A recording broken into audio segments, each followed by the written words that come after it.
মোস্তফা কামাল বলতেছিলাম। আমি আজকে আসছি একটি শশা ক্ষেতের পাশে। এই পুরোটাই হচ্ছে একটি শশা ক্ষেত।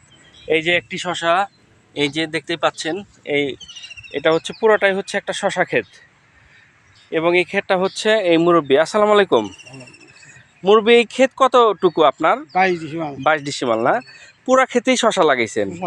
আপনি অনেক শৌখিন চাষি, কি কারণে? আপনি তো ধানও লাগাইতে পারতেন। এটা আপনার ফ্যামিলি? হ্যাঁ হ্যাঁ হ্যাঁ। বাচ্চা কাচ্চা কয়জন আপনার? বাচ্চা 2 মেয়ে 1 ছেলে। আচ্ছা আচ্ছা। এই শশা ক্ষেত্রে কি পরিমাণ খরচ হলো আপনার?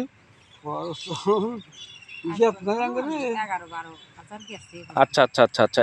আর কতদিন পরে এটা শশা পরিপূর্ণভাবে ধরবে? 10-15 দিন না? তারপরে আপনার বিক্রির মতো অবস্থা হবে আর কি। আচ্ছা, শশার পরে এই যে ফাঁকা জায়গাগুলো দেখা যাচ্ছে, এই যে মাঝে যে ফাঁকা জায়গা, এখানে তো কিছু লাগাইতে পারতেন না? হ্যাঁ হ্যাঁ হ্যাঁ। কিসের শাক? লাল শাক আর হচ্ছে মিষ্টি কুমড়া।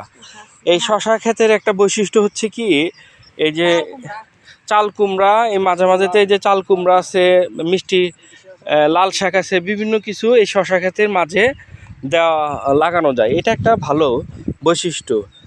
আর হচ্ছে এটা পানি কিভাবে দেন আঙ্কেল? কতদিন পর পর পানি? 10-15 দিন পর পর এই ক্ষেতে পানি দিতে হয় প্রত্যেকটা জিনিসের। হ্যাঁ, সারও কি 10-15 দিন পর পর? আচ্ছা আচ্ছা আচ্ছা।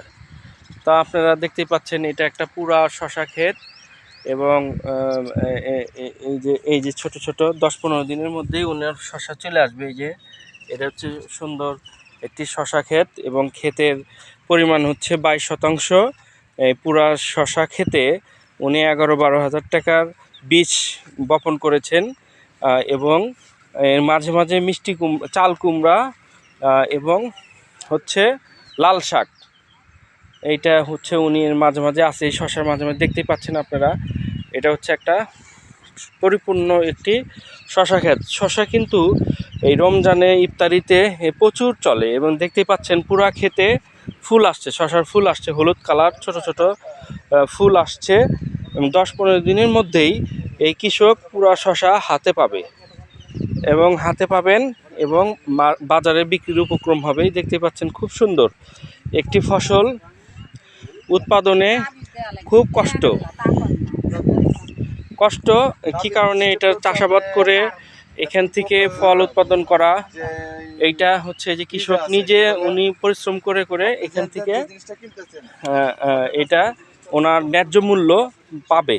ন্যায্য মূল্য বলতে যেটা বোঝায়, সেটা হচ্ছে যে ব্যয় করেছেন সেখান থেকে তার আয় হবে। এটা একটা সঠিক মূল্যে বাজারে পাবে। এই দোয়াই করি। তো ধন্যবাদ। আমি আপনাদেরকে একটি শশা ক্ষেত দেখানোর চেষ্টা করলাম। জানি না আমার ভিডিওটা কেমন হয়েছে। সবাই আমার পাশে থাকবেন, দোয়া করবেন। ধন্যবাদ। আসসালামু আলাইকুম।